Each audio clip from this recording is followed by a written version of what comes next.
Assalamualaikum warahmatullahi wabarakatuh. Shalom, Om Swastiastu, Namo Buddhaya. Salam kebajikan bagi kita semua. Kembali lagi, Waalaikumsalam warahmatullahi wabarakatuh. Kembali lagi bersama kami di podcast Feel the Law, bicara hukum, bicara kita. Dan bersama kami, nama saya Margatila Swaka dan juga rekan saya Linda Rahmawati. Nah, kali ini kita akan membahas mengenai topik yang sedang hangat diperbincangkan oleh masyarakat luas. Dan kita sudah kehadiran langsung oleh Bapak Amancik. Dan Bapak Amancik merupakan guru besar yang sudah diangkat di akhir tahun 2024 ya Pak ya. Yang lalu gimana Pak keadaannya Bapak? Alhamdulillah Iya. sehat. Sehat ya Pak ya. Terima kasih ya Pak ya sudah hadir di podcast Feel the Law kita ini Pak. Sama-sama. Dan Bapak Amanci merupakan pakar di bidang hukum pemilu itu sendiri. Nah, berdasarkan apa yang hangat diperbincangkan itu, jadi Bapak Amanci merupakan peneliti di bidang hukum pemilu, dan disertasi beliau itu membahas mengenai model pemilihan kepala daerah berdasarkan Undang-Undang Dasar dalam rangka otonomi daerah.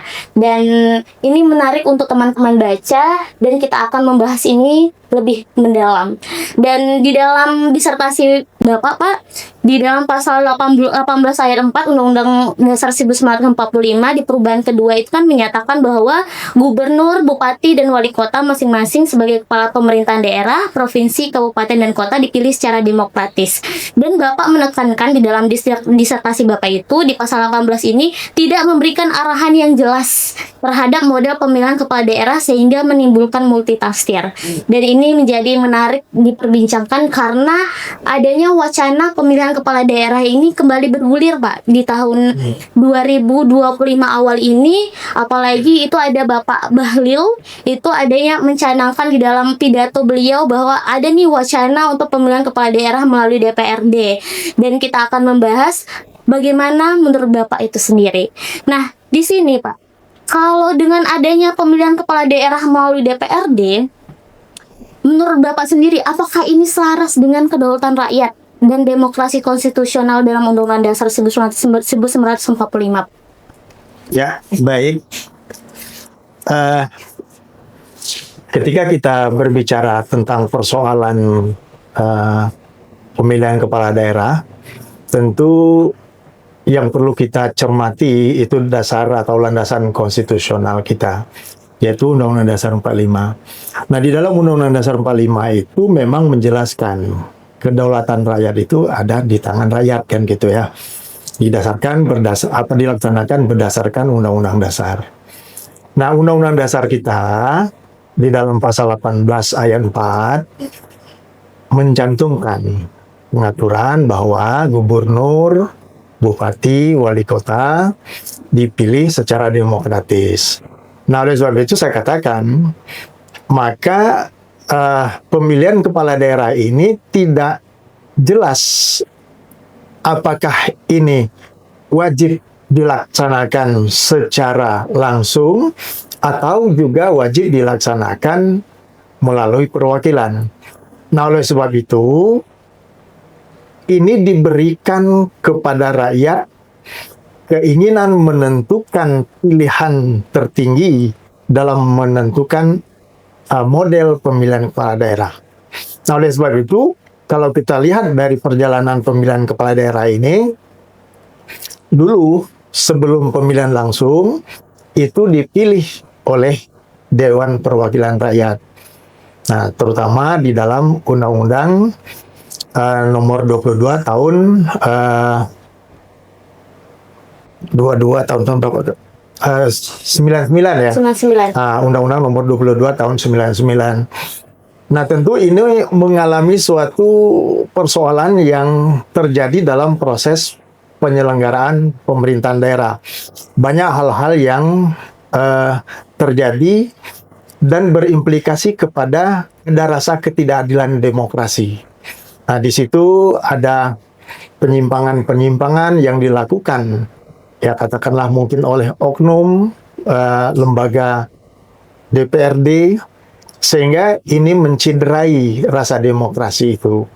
Nah, sejalan dengan perjalanan demokrasi ini, maka rakyat juga mengevaluasi bahwa kalau dilakukan oleh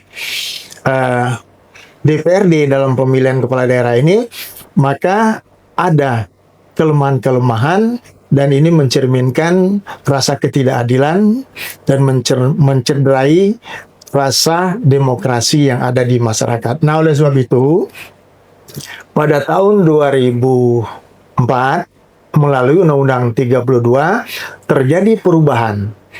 Ya, terjadi perubahan bahwa pemilihan kepala daerah itu dipilih langsung oleh rakyat. Nah, tentu di sini ada terjadi pergeseran yang dikehendaki oleh rakyat berdasarkan evaluasi, kan gitu ya. Nah, maka sejak undang-undang itu diterbitkan sampai saat ini, maka pemilihan kepala daerah itu dipilih secara langsung oleh rakyat. Nah, persoalannya ketika ditetapkan undang-undang tentang pemilihan kepala daerah secara langsung, apakah juga berdampak pada kesejahteraan rakyat, rasa keadilan, dan prinsip demokrasi yang baik? Nah, tentu dari hasil evaluasi banyak juga yang kita temukan persoalan pemilihan kepala daerah ini juga berdampak kepada tadi ya, ketidakadilan, menimbulkan money politik dan sebagainya.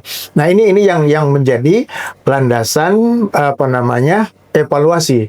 Nah, oleh sebab itu ada beberapa kalangan, terutama tadi sudah disebutkan ada beberapa tokoh partai melihat hal demikian, maka berkeinginan untuk kembali ke pemilihan oleh DPRD. Iya. Nah, tentu itu harus mendapatkan evaluasi secara komprehensif. Apakah dengan kembalinya itu juga bisa menjamin apa yang dialami dalam proses selama pemilihan langsung ini itu bisa dihindari. Nah, ini itu. Namun tentu secara konstitusional, apakah nanti kembali ke pemilihan oleh DPRD ataukah tetap pemilihan secara langsung, maka konstitusi tidak melarang. Tidak melarang ya, Pak? Tidak melarang. Kenapa? Karena tadi jelas pasal 18 Undang-Undang 45 itu menyatakan gubernur, bupati, wali kota dipilih secara demokratis. Sehingga tergantung nanti keinginan rakyat. Karena tadi kedaulatan itu adalah bagaimana rakyat menentukan keputusan tertinggi dalam rangka menentukan pemilihan pimpinan dan sebagainya. Gitu. Pak, jika kita berbicara terkait dengan frasa demokratis yang bisa diartikan melalui pemilihan langsung ataupun tidak langsung, namun melalui beberapa putusan MK nomor 110 2025, nomor 55 tahun 2019 dan putusan-putusan lainnya, MK menyatakan bahwa frasa demokratis itu diartikan sebagai pemilihan langsung, Pak. Jadi kan putusan MK itu bersifat final and binding ya, Pak. Artinya itu terakhir. Apakah masih bisa memungkinkan untuk frasa demokratis itu untuk dilakukan secara tidak langsung melalui lembaga perwakilan DPRD? Ya, saya katakan bahwa ketika kita berbicara kedaulatan rakyat, maka kekuasaan tertinggi untuk menyatakan ya demokratis itu ada pada lembaga legislatif sebagai kedaulatan atau pemegang kedaulatan yang nantinya menentukan kebijakan negara yang akan diambil dalam penyelenggaraan pemerintahan, kemudian untuk mengawasi penyelenggaraan negara yang tentu ini arahnya bagaimana pemerintahan dalam suatu negara ini dapat berjalan dengan baik dan tidak semata-mata pada hanya bagaimana kita melakukan pemilu, tetapi yang lebih penting lagi, agar dari proses demokrasi ini untuk mewujudkan rasa keadilan dan kesejahteraan sosial bagi seluruh rakyat Indonesia berdasarkan Undang-Undang 45. Oleh sebab itu, frasa itu sebenarnya ya ketika dikatakan final and binding secara hukum ya. Tetapi ketika dihubungkan dengan prinsip politik dan demokrasi tadi, maka pemegang kekuasaan untuk membuat undang-undang itu ada pada legislatif, ada DPR. Sehingga ketika DPR yang tentu dipilih oleh rakyat menyampaikan aspirasi rakyat didasarkan evaluasi yang ada, maka ada kemungkinan frasa itu bisa dikatakan bahwa harus sesuai dengan Undang-Undang Dasar 45. Maka ketika kita bicara Undang-Undang Dasar 45, akan terjadi perbedaan penterjemahan frasa itu dengan frasa yang dicantumkan di dalam pemilihan presiden. Di dalam pemilihan presiden, memang presiden dan wakil presiden dipilih langsung oleh rakyat. Sementara di pasal 18 ayat 4, kepala daerah itu dipilih secara demokratis. Nah, tentu dasar pemikirannya tentu akan ini menghargai keanekaragaman daerah. Karena tentu kalau kita lihat daerah di Negara Kesatuan Republik Indonesia ini tentu dari historisnya tidak seragam. Budayanya juga berbeda-beda. Nah, oleh sebab itu dengan demokratis ini maka memungkinkan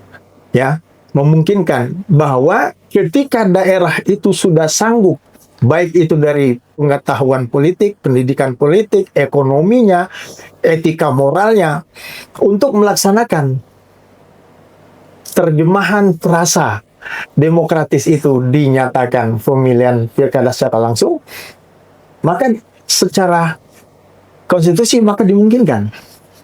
Tetapi ketika ada evaluasi menyatakan bahwa itu belum bisa dilaksanakan secara langsung. Kenapa? Karena tadi ada beberapa faktor. Misalnya faktor ekonomi, faktor etika moral, faktor temperamental masyarakat, faktor historis dan sebagainya. Maka bisa juga dilakukan ini secara tidak langsung. Nah, namun plus minus keduanya itu kan sudah dilakukan, sehingga evaluasinya kedua-duanya sampai saat ini itu masih terjadi tarik menarik. Nah, oleh sebab itu saya pikir memang MK menyatakan bahwa itu secara langsung itu untuk menyelaraskan dengan pemilihan presiden dan wakil presiden setelah pemilihan umum itu.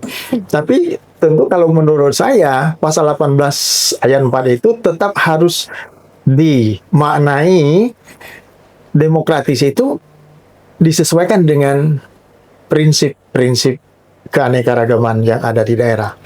Nah, seperti itu. Artinya Pak, walaupun MK telah memutuskan pasal ini tetap sifatnya open legal policy ya, dikembalikan lagi ke pembentuk undang-undang untuk menggantinya dan harus melihat karakteristik daerah masing-masing. Berarti tetap memungkinkan untuk kita melakukan pemilihan kepala daerah dengan metode pemilihan secara tidak langsung. Iya.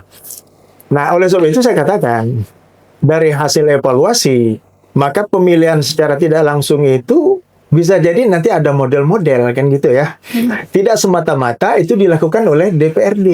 Nah, mungkin inilah yang akan kita bicarakan dalam kesempatan ini. Saya kalau ditanya secara pribadi, pemilihan secara langsung, dampak yang terjadi sudah kita cermati sampai saat ini. Ya, saya katakan bahwa banyak hal-hal yang menjadikan pilkada langsung ini ya melanggar hukum gitu ya, etika moral tergerus gitu ya, kemudian politik transaksional. Nah, ini terjadi gitu. Iya. Begitu juga pada masa DPRD dipilih oleh DPRD itu juga terjadi seperti itu. Nah, oleh sebab itu kedua-duanya sepertinya ada kelemahan-kelemahan dan ada kelebihan-kelebihan gitu ya. Nah, oleh sebab itu bagaimana kita mensiasati bahwa demokratis ini benar-benar memang partisipasi masyarakat, lalu nanti tidak semua orang itu dia menyatakan pemilihan secara langsung, tetapi nanti suaranya itu dikomunikasikan di kelompok atau di organisasi atau di kelompok-kelompok fungsional yang nantinya akan dibawa dalam apa namanya Pembahasan DPRD ya Pak?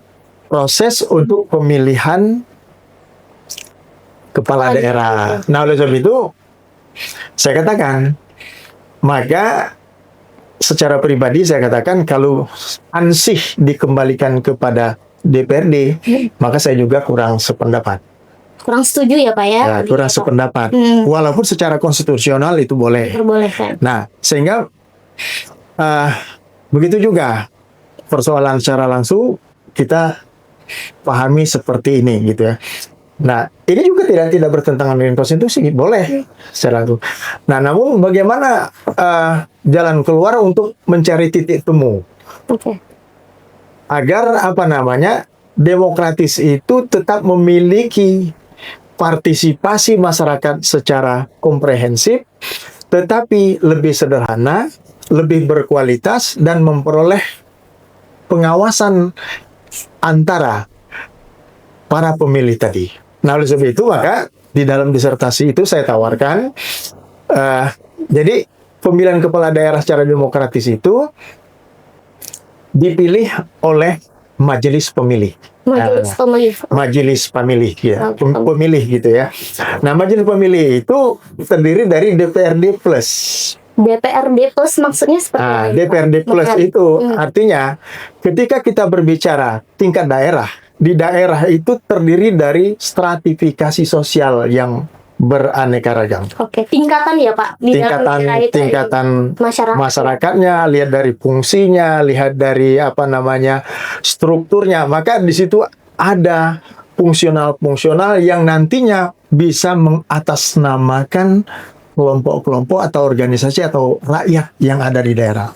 Nah, oleh sebab itu, oke, kita dari partai politik itu diwakilkan pada DPRD. Tetapi di dalam masyarakat, daerah, itu kan ada tokoh adat. Iya. Maka nanti tokoh adat ini juga dapat sebagai salah satu unsur untuk nanti pemilih calon kepala daerah, gitu ya. Itu dari satu sisi. Kemudian di dalam masyarakat, di daerah itu ada tokoh agama. Nah, tentu ada yang menyatakan apa bedanya tokoh agama dan tokoh adat. Nah, tokoh adat itu dia lebih spesifik kepada adat istiadat di dalam wilayah itu. Karena bisa jadi adat daerah A dengan adat daerah B itu berbeda sehingga mempunyai tokoh-tokoh adat yang berbeda. Kalau tokoh agama tentu kita juga harus melihat bahwa keanekaragaman agama di Indonesia ini termasuk juga ada di daerah itu beraneka ragam juga, sehingga masing-masing agama itu nanti ada tokoh agamanya. Nah, tokoh agama dari agama masing-masing itu juga ada perwakilannya untuk menjadi majelis pemilih. Majelis pemilih. Ya, salah satu unsur. Nah, juga di daerah ini kalau kita lihat ya, karena keanekaragaman bisa jadi di suatu daerah itu tidak ada pertanian, tetapi dia ada di tepi sungai atau tepi laut gitu ya. Maka tidak ada petani, ya, petani perkebunan dan sebagainya. Tapi di situ ada petani nelayan. Maka fungsional petani nelayan itu juga nanti itu bisa ada wakilnya sebagai majelis pemilih. Kayak gitu ya. Nah, kita juga dalam konteks apa namanya di daerah itu ada para pemuda. Karang Taruna. Ya, pemuda tergabung dalam struktur apapun nanti disepakati bentuknya apa gitu ya. Tapi di situ nanti harus ada tokoh pemuda yang juga sebagai salah satu unsur majelis pemilih. Nah, oleh sebab itu kalau kita lihat maka di sini ada saling kontrol. Ya, saling kontrol. DPRD ya itu bisa dikontrol oleh tokoh-tokoh tadi. Tokoh masyarakat. Kenapa? Iya. Karena saya katakan tadi bahwa pemilihan umum itu tentu harus memiliki etika yang kuat. Ketika etika moral itu tidak dijadikan sebagai landasan dalam berdemokrasi, maka inilah yang sering menyebabkan demokrasi kita itu tidak berkualitas, sehingga demokrasi kita itu transaksional dan sebagainya. Nah, oleh sebab itu tentu unsur ini sebagai untuk penyeimbang, untuk melakukan saling mengawasi begitu. Nah, ini yang mungkin kalau pendapat pribadi saya seperti itu. Jadi kalau ansih kepada DPRD, ya apa bedanya kita kembali seperti dahulu. Maka itu akan terjadi ada cek kosong. Seperti apa dikatakan oleh masyarakat pada umumnya, maka ya kita kembali pada era dulu. Begitu juga ketika kita tetap pada pemilihan langsung pada masyarakat, maka prinsipnya ketika masyarakat itu tidak mengerti atau tidak memiliki pengetahuan politik yang baik, maka kita hitung-hitungannya tidak menghitung pada kualitas demokrasi, tetapi kita menghitung pada jumlah suara gitu. Apakah jumlah suara seorang yang memang tidak memiliki pendidikan politik, pengetahuan, dengan suara seorang profesor yang mengerti tentang politik dan visi misi dari itu sama. Nah, ini yang perlu kita perhatikan agar memang demokrasi itu nanti bisa berkualitas, sehingga kita mendapatkan pemimpin yang nanti bisa dipercaya, pemimpin yang bisa mengayomi masyarakat, pemimpin yang bisa membawa pembangunan daerah secara baik.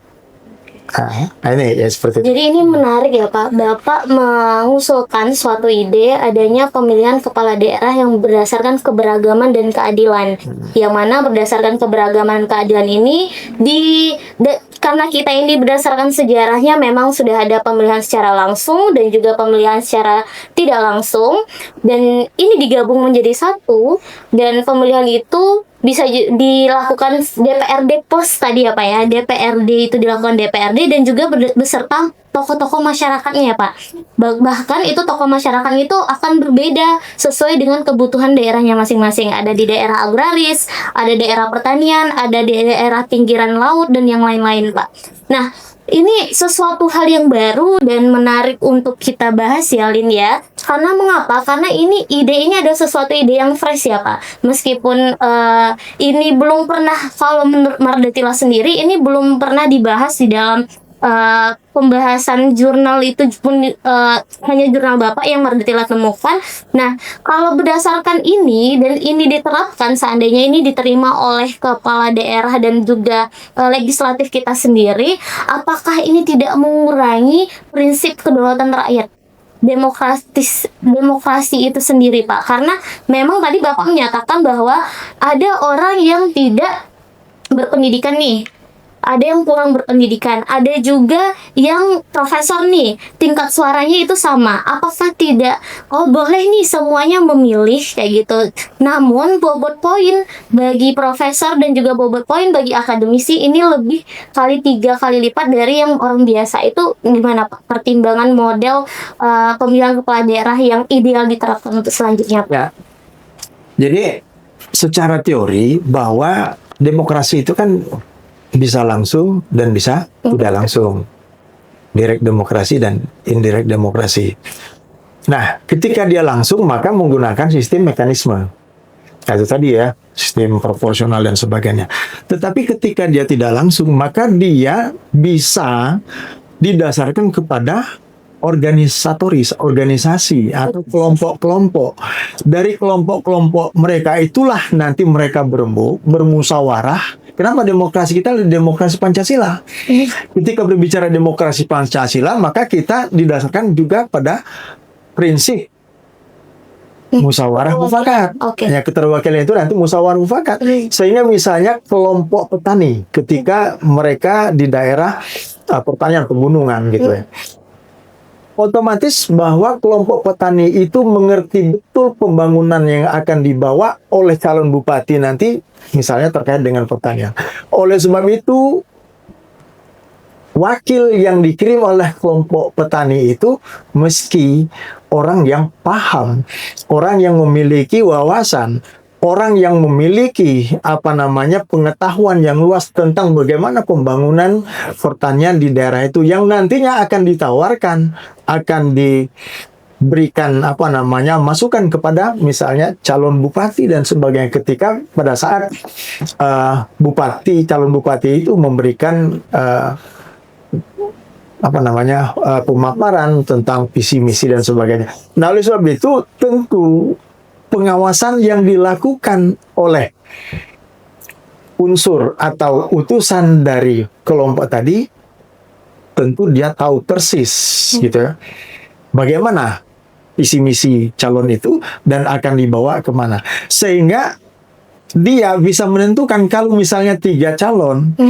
Nah, calon itu tidak berprinsip pada bagaimana mensejahterakan rakyat petani di daerah tertentu, maka tentu calon ini tidak akan merekomendasikan itu. Kenapa? Karena dia tahu persis. Tetapi ketika kita secara pribadi pemilihan langsung tadi, banyak orang yang tidak tahu apa visi misinya. Yang penting kita datang ke TPS, kita mencoblos dan harganya sama. Ya, one man one vote itu tidak membedakan. Tidak ada membedakan. Ya. Nah, ini mungkin ketika kita berbicara demokrasi yang lebih komprehensif, berwawasan pengetahuan di bidang politik tadi, maka rakyat yang mempunyai pendidikan politik itu yang lebih diutamakan untuk menyalurkan aspirasi dari kelompoknya. Nah, maka dia bermusyawarah dulu. Ya, dari hasil musyawarah itu nanti dia bawakan ke forum yang mungkin ya tadi kalau ide saya itu majelis pemilih. Nah, pada saat di majelis pemilih itulah nanti pemaparan dari para calon kepala daerah. Ini menarik, Pak. Bagaimana kita mengatasi agar demokrasi seandainya ini akan diterapkan seperti itu, Pak? DPRD plus kayak gitu. Bagaimana kita akan memastikan bahwa demokrasi itu tidak direkayasa, Pak? Karena berarti kan memang pembahasannya itu pemilihan kepala daerah itu diserahkan berarti ya dari masyarakat biasa menyerahkan kepada keterwakilannya atau ketua organisasinya atau ketua asosiasinya ya Pak ya, atau asosiasi petani atau yang lain-lain. Nah, bagaimana ini memastikan supaya demokrasi ini tidak direkayasa, Pak? Apalagi kan kita ketahui bahwa DPRD plus kayak gitu, DPRD plus keterwakilannya, dan menentukan bahwa ini memang kebutuhan dari masyarakat dan bukan rekayasa dari DPRD plus itu sendiri. Ya, nah, ini yang mungkin menarik begitu ya.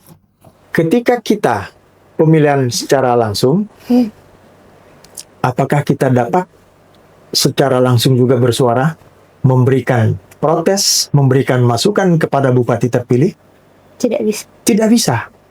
Tetapi ketika kita memiliki suatu organisasi keterwakilan itu, ketika ada janji-janji bupati yang tidak sesuai dengan itu, maka melalui keterwakilan lembaga ini itu bisa bersuara. Maka ada keterikatan. Tanggung jawab dari lembaga itu, sehingga yang bersuara itu bukan person lagi, tetapi yang bersuara itu adalah lembaga. Ini yang memiliki keunggulan. Kalau suara perseorangan, apa katanya? Suaramu sudah saya beli. Iya. Kan gitu ya. Iya. Tapi ketika itu suatu lembaga atau organisasi tadi, ketika itu dilakukan secara mekanisme etika moral tadi yang dijadikan sebagai landasan, maka lembaga ini bisa bersuara untuk melakukan pengawasan. Pak Bupati janji itu. Ini masyarakat membutuhkan itu. Nah, pengawasannya akan lebih efektif gitu ketimbang kalau perseorangan gitu ya. Iya. Nah, ini ya maksud saya itu jaminan sehingga saling mengawasi itu menjadi suatu apa namanya? Kelebihan dalam sistem ini kalau menurut saya gitu ya. Ya, saya setuju juga Pak. Ini bagus, ini ide yang menarik untuk diterapkan di Indonesia itu sendiri. Berarti sejauh ini ya Mbak Iil, ide yang Bapak berikan untuk sistem pemilihan kepala daerah ini itu sebenarnya mengembalikan lagi citra musyawarah untuk mufakat Betul. daerah itu sendiri. Iya. Nah, karena bakal ada pengawasan dari lembaga masyarakat, terus juga akan ada pengawasan juga dari DPRD dan lain sebagainya, sehingga sistem check and balance itu benar-benar didapetin dengan Betul. sistem yang Bapak Iya. tawarkan. Iya. Namun Pak, menurut Bapak, apakah sistem ini akan diterima oleh masyarakat dan apakah masyarakat kita akan siap dengan sistem semacam ini? Dan di mana ada beberapa daerah yang memang tidak ada tokoh adatnya atau tidak ada keterwakilan atau bahkan daerah tersebut memang masih rawan konflik. Jika kita mengingat bahwa negara Indonesia adalah negara multikultural ya Pak. Ya, ya ini mungkin menjadi tugas kita bersama.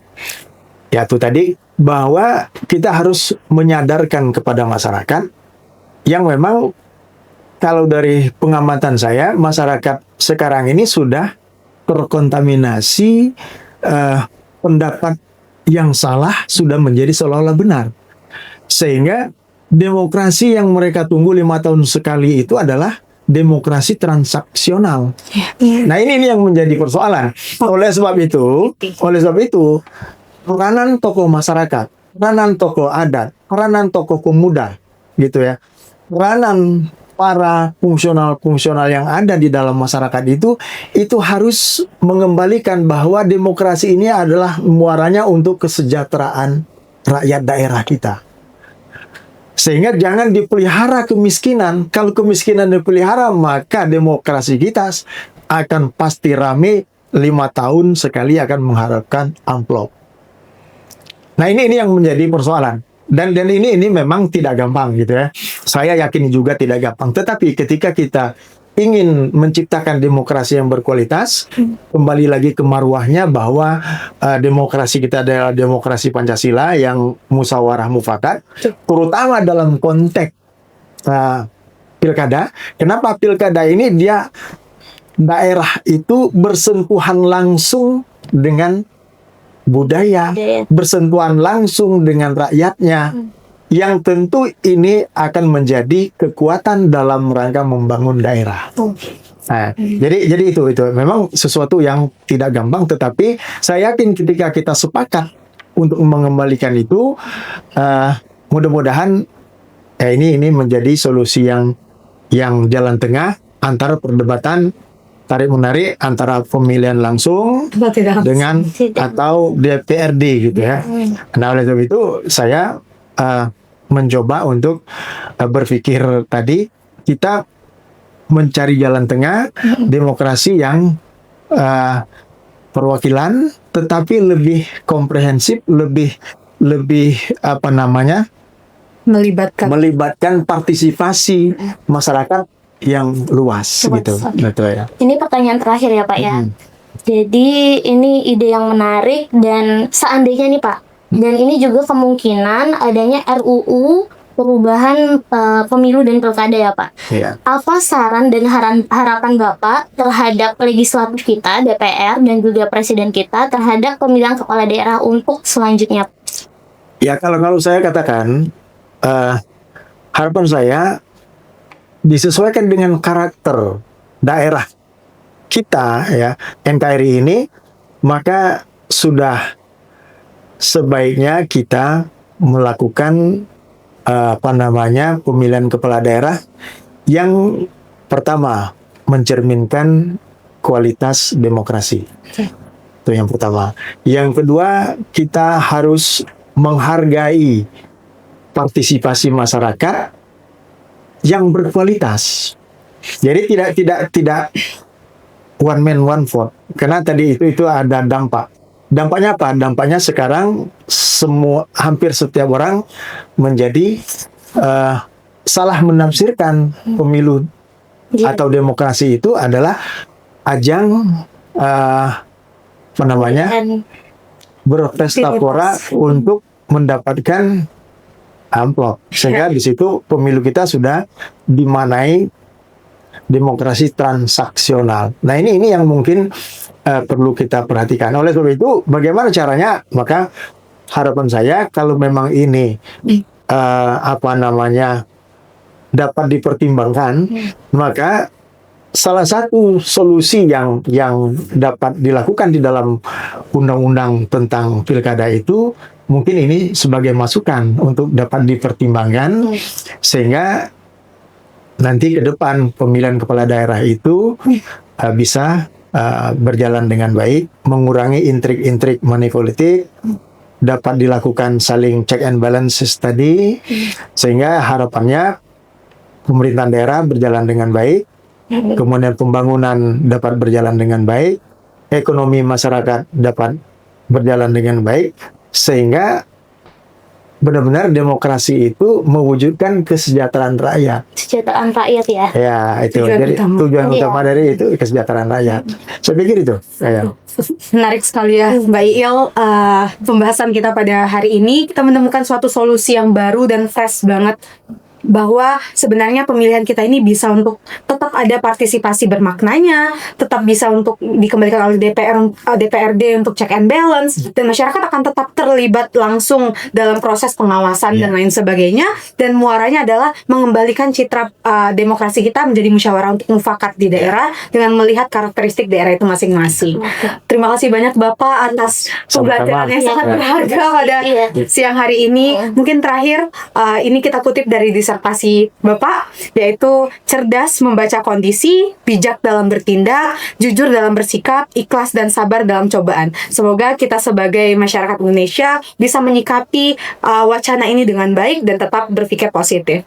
Mungkin itu saja podcast kita pada hari ini. Terima kasih narasumber kita yang sangat luar biasa. Saya Linda Ramawati dan rekan saya Mardeti Leswaka. Kita pamit undur diri. Wassalamualaikum warahmatullahi wabarakatuh. Waalaikumsalam.